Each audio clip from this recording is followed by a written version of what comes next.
is really beautiful. It's something to marvel at. Thank you. I sometimes forget what talented builders our people are. The buildings reflect such a rich tradition of harmony.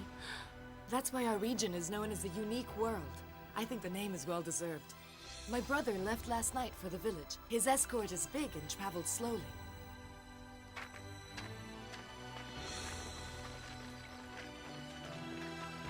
Everybody has been assembled and is waiting for us on the beach. Oh! We'll have to stop on the way. Our allies have handed 2 prisoners over to my brother. They're foreigners who survived a shipwreck.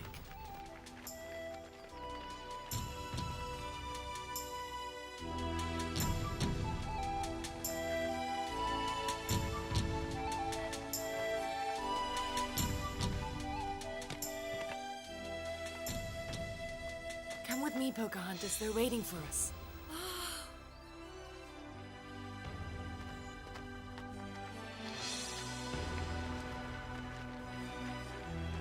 My brother asked me to show you the 2 prisoners. It's very strange. Apparently, they never wash.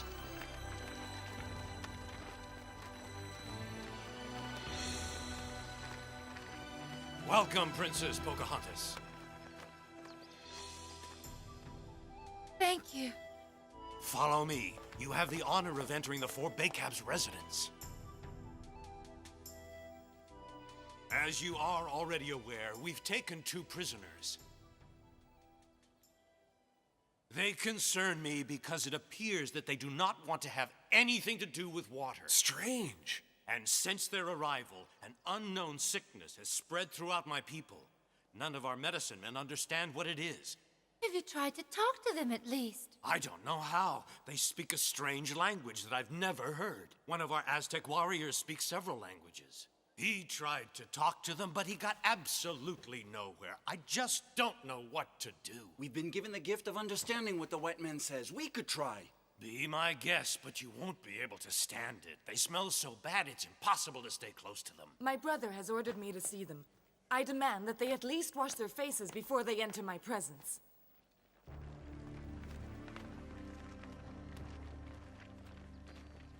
We keep them isolated so the stench won't spread so far. Oh, please, have mercy, let me go! Please let me out! Oh, please! The water is dripping! No time to drown me! It's dangerous! Forgive me! Bad for you! Have mercy! Washing is terrible! Stop it, please, have mercy! This water will make me sick, please! Madre de Dios! Don't kill us, we are good stop. men. Have pity on us.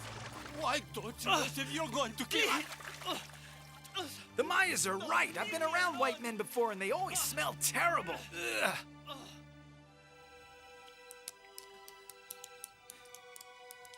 Choo! Choo! Who are you? What are your names? We are Spanish sailors. We were on a big ship. Oh, what are you doing here? Our ship sank. We drifted to the coast on a raft, and here we are now. You killed our companions, and now you want to do the same to us? After torturing us with your infernal tubs of water. Your companions were killed. You're the one spreading death. Yes, they shot at us! Don't be afraid. You can be our interpreters for the next Spaniards to land on these shores. Before we kill them, we'll make them talk. Your name will be Guerrero. You're going to become a Mayan prince who will fight to protect the Maya from the Spanish invaders. I know that in Spanish that name means warrior. That's what you'll be for us. I'm with Pocahontas. Her words tell all.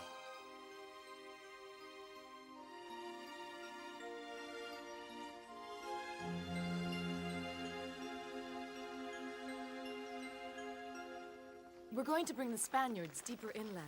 It's safer. If they are indeed carrying a contagious disease, they won't be able to spread it so easily.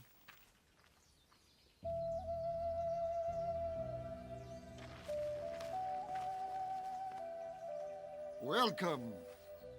Thank you, great priest. Thousands of people have come to hear your message, and after the ceremony, an Aztec delegation will escort you to their territory.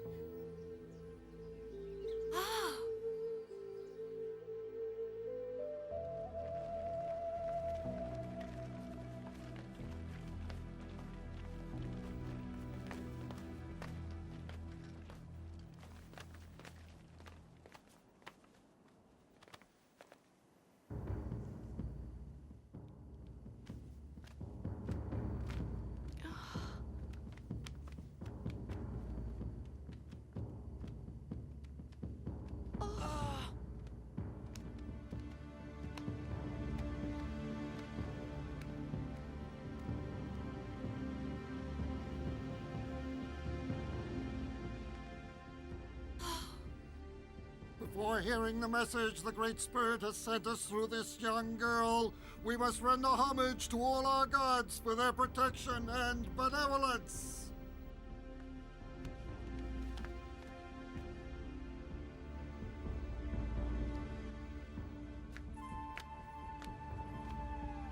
Abba Patras Capra, Abba Capra. No, please. Stop!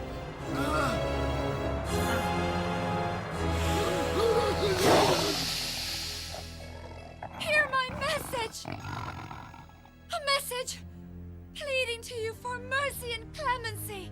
Mayan people, the future has great changes in store for you. Let peace and serenity rule your land.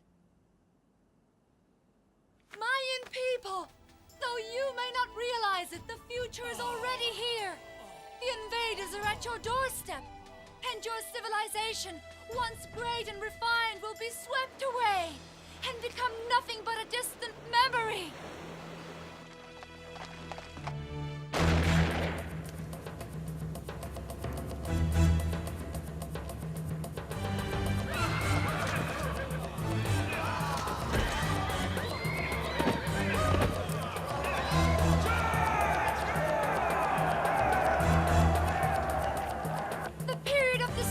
Will be followed by a period of humiliation.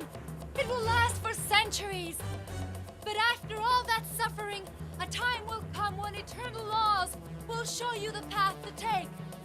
You will no longer spill blood to honor your cruel gods. Instead, you will respect nature, the earth and life, no matter what form they may take.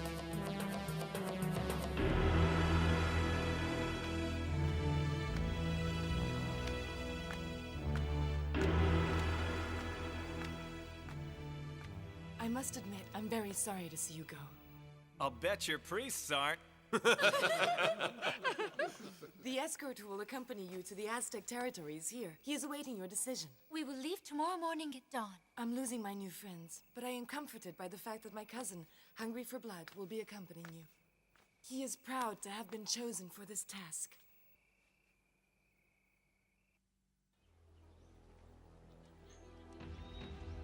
Pocahontas, this is my cousin. Hello.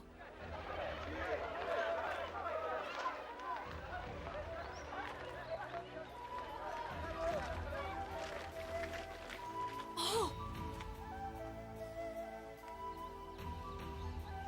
Don't be afraid. Those are Aztecs. Oh! We are Aztec warriors. We have come to escort you.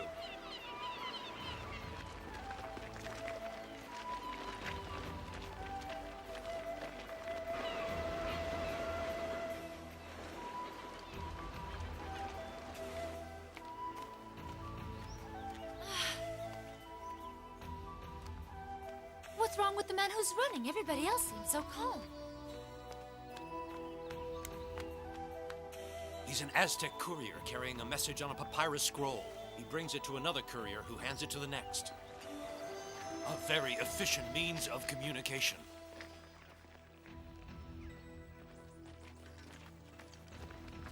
Princess Pocahontas, I'm sorry, but we have to camp here tonight, on this open land. Tomorrow we have to go through a bandit-infested area. But there is no need to worry. We'll keep watch over you. That's very kind of you, but there's no need. Pocahontas has her own brave warriors. You see, you don't have to keep watch over me. Oh, don't be offended. It's just that I feel very safe under the watchful eyes of my own warriors.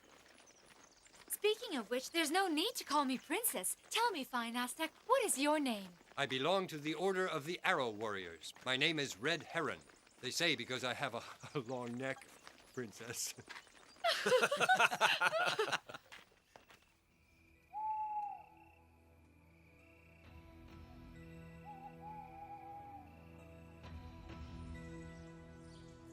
What are those enormous heads, Red Heron? Are they some kind of totem? No, the Olmecs, who no longer exist, sculpted these. These heads represent the heads of giants who populated the earth long before we did. That That's nonsense. Everyone knows there's no such thing as giants. That's what you say, but a few years ago we found a leg bone as tall as I am. There are strange bones where we come from too, but they belong to ancient animals. Sure, but there's no doubt those are human heads. I, for one, am convinced that giants used to live here.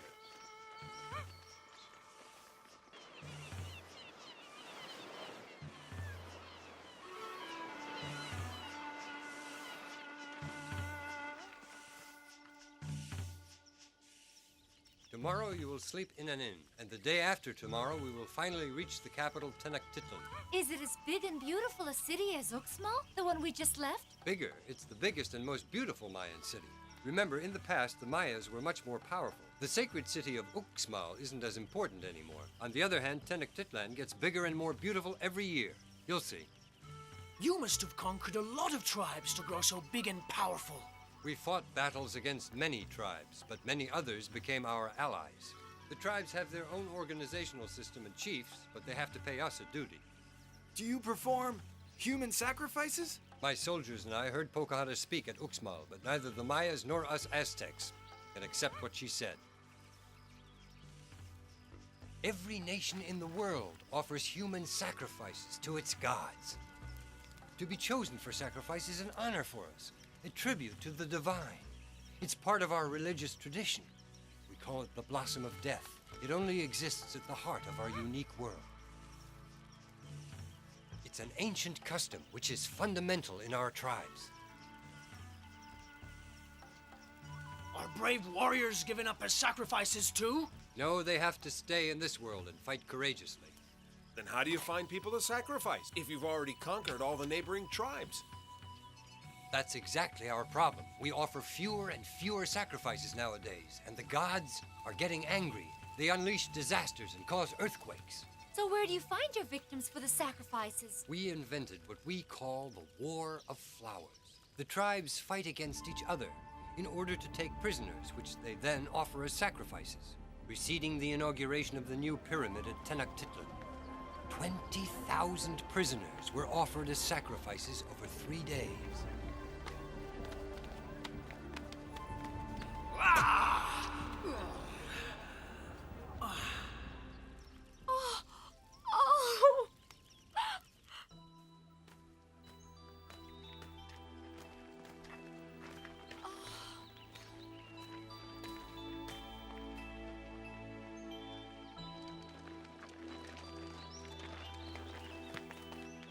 The king of Texcoco, the city we are coming to, would like to host you and your escort for the night.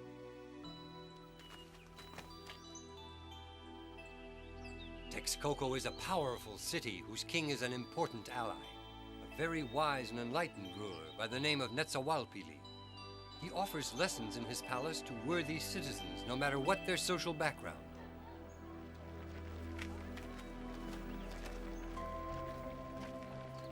How do you know all these things? I come from a family of peasants near Tenochtitlan. One day, the king of Texcoco sent for me to be schooled in his palace because someone had told him I was bright.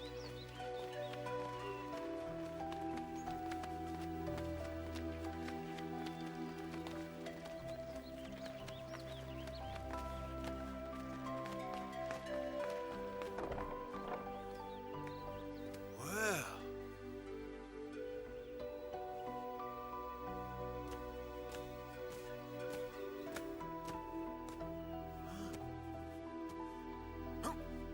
Ma! Come and see the bathroom. You better find out how it works before you use it. Come on, get up, follow me.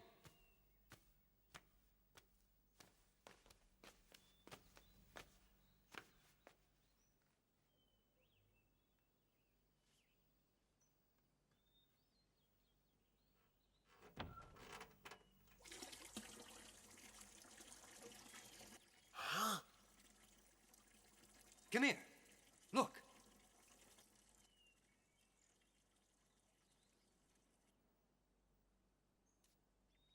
It's dishonorable for an important citizen to try to run away from death. Dishonorable for him, his family, and his city. The blossom of death is a possibility for all of us every day of our lives. We are brought up to accept what life gives us with honor and grace. Have you always had this tradition of human sacrifices? No, there weren't many human sacrifices before the Mexicas or Aztecs came. The Mexicas or Aztecs were the last people to come to this land for refuge. But if they came to seek refuge, then surely they had to obey the rules of those here before them. How did they come to be the rulers? When they first came, we gave them a little island in the middle of a lake. Since they didn't have enough food to feed their families, they invented a new way of growing corn. They floated enormous rafts on the lake, covered them with earth, and planted their corn. They did it again for several years, and that's how they not only survived, but prospered.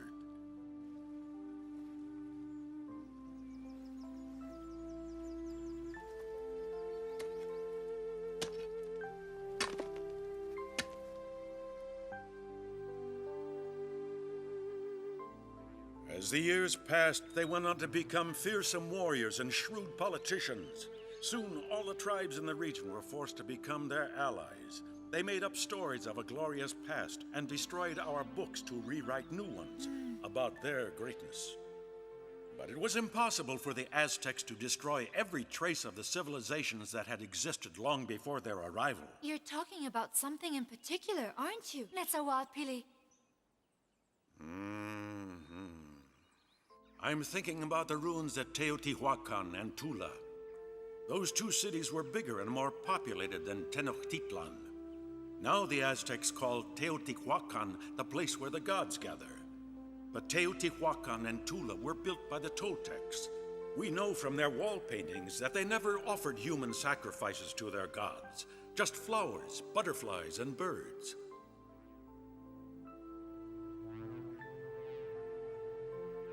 There's only one picture with fighting in it. There's a warrior playing at war, and his spear is decorated with feathers. The Toltecs gods were peace-loving. One of them, Quetzalcoatl, is still revered by many tribes. Quetzalcoatl, the feathered snake, symbolizes both strength and grace, two characteristics you don't usually put together. Look, that's a reproduction of a Toltec painting showing the feathered snake. That's no god with a snake, it's a white man. A Spaniard. He's wearing the same kind of helmet. I've heard something about white men living among our neighbors, the Mayas. That's probably why we thought the prediction came true. What prediction was that? Allow me to tell you the story of Quetzalcoatl, whom the Mayans named Kukulkan. We know the Toltecs were very different from us. They wore beards and tilled the earth so well that there were no more deserts.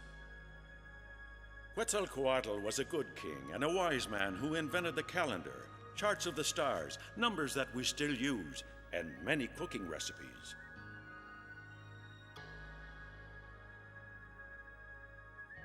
It is said that during his reign, different colored cotton grew, as if it had already been dyed.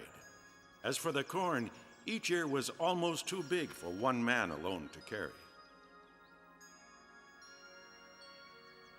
Well, then what happened? It's a great story, but something must have happened since then. Legend has it that one day Quetzalcoatl did something contrary to his noble behavior. He went to the shores of the Eastern Ocean, built a raft, and sailed off, promising to come back.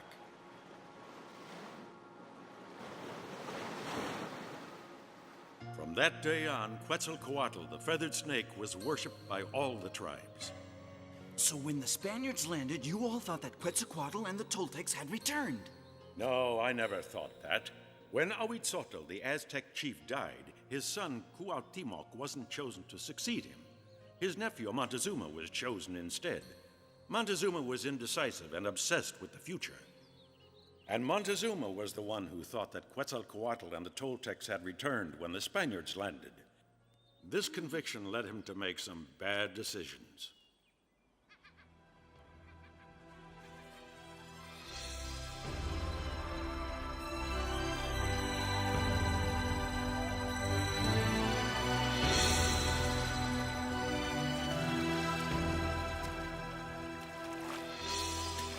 Goodbye!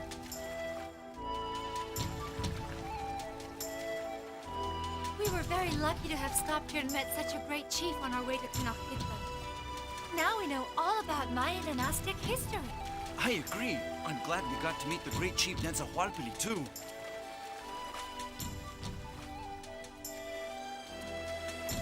From the way he described it, Tenochtitlan is gonna be really amazing. I wonder why the chief wasn't wearing anything to describe his rank. He told me it's because their tradition says that a man can only show off something he achieved by his own hand. I'll always remember the poems he recited and his father's stories. Me too. I'll always carry them with me. I already know them by heart.